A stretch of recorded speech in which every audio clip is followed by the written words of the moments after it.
It took 6 rounds of ballots, and after a deadlock in voting, a late-day concession meant a final path to victory. And it's my honor and my great privilege to introduce our next National Chief, Cindy Woodhouse Nipanak. Hi, hi.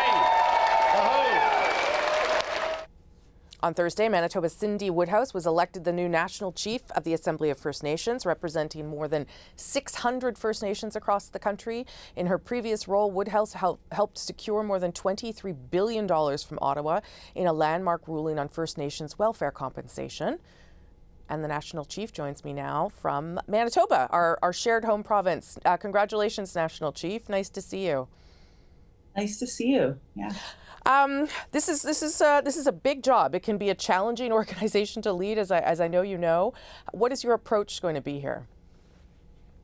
Well, I think for sure to work in unity with our people across this country. We have a lot of work to do, as you know, and we see issues that are diverse from coast to coast to coast, but we also see common issues that bind us together in a good way. And I think that one of them is when we focus on children and we focus on making sure that we improve the lives of First Nations children. I think that brings unity amongst all of our leaders and all of our communities.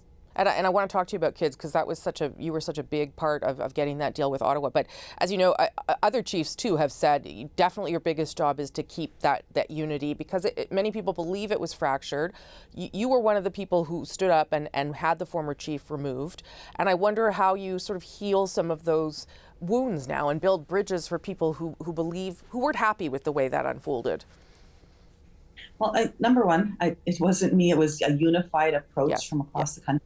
Every executive member, and then it was the chiefs that decided that. And I hope that we can move forward on that. Of course, I hope we can, discuss that and move forward in a good way. Okay, let's talk about child welfare then. The money starts rolling out to people in February, but I think that the bigger piece really is fixing the system. I'm sure you would agree, and you've got a significant amount of money from Ottawa to try and do that. How hard is that going to be, and how will you help First Nations in their own spaces and own communities with that? Well, certainly the Assembly of First Nations, we will help facilitate the discussions amongst our leaders to talk about that, and to make sure that they have the resources to talk to their own people about reforming a system that has been, that we all inherited, and that was pushed down from residential school to day school, the 60s scoop, and now we've inherited the child welfare system that's been very oppressive and very hard on First Nations families.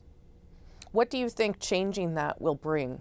By allowing kids, making sure kids aren't taken from their communities and put into child welfare, what do you think that will bring to people?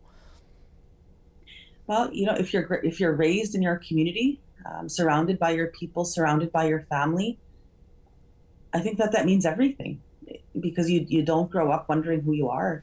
My mom always tells me that, because she had issues back when, both of her parents left her, and her words always stick with me, that she never really fit in anywhere until she had her children, and then she made sure that we had a good home. And she broke barriers, and I'm so proud of her for that. But at the same time, it was tough on her as a child. And children that are in the system will often feel lonely. They'll feel disconnected from their communities, from their families. Yeah. What is the role of the AFN, do you think, going forward? I think there were a lot of questions about that with the last National Chief. What is the role you think the AFN should play right now? Oh, absolutely. Well, we need to build relationships with all levels of government, with all political parties.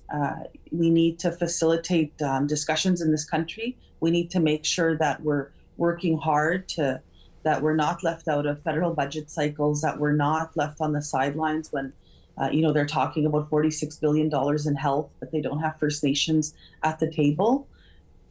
We have to make sure that we push for space for ourselves, that our voices are not lost, that we're not pushed down from being part of these very important discussions and things that affect our people every day. And do you feel like that is a real risk, that if you're not present, that could happen? Absolutely. Like we know, our chiefs know, our First Nations know best how to take care of ourselves, and so I think that when we're left out of those conversations, there's got to be a different way in this country. And when we talk about reconciliation, well, that's part of it. That we work together in a good way.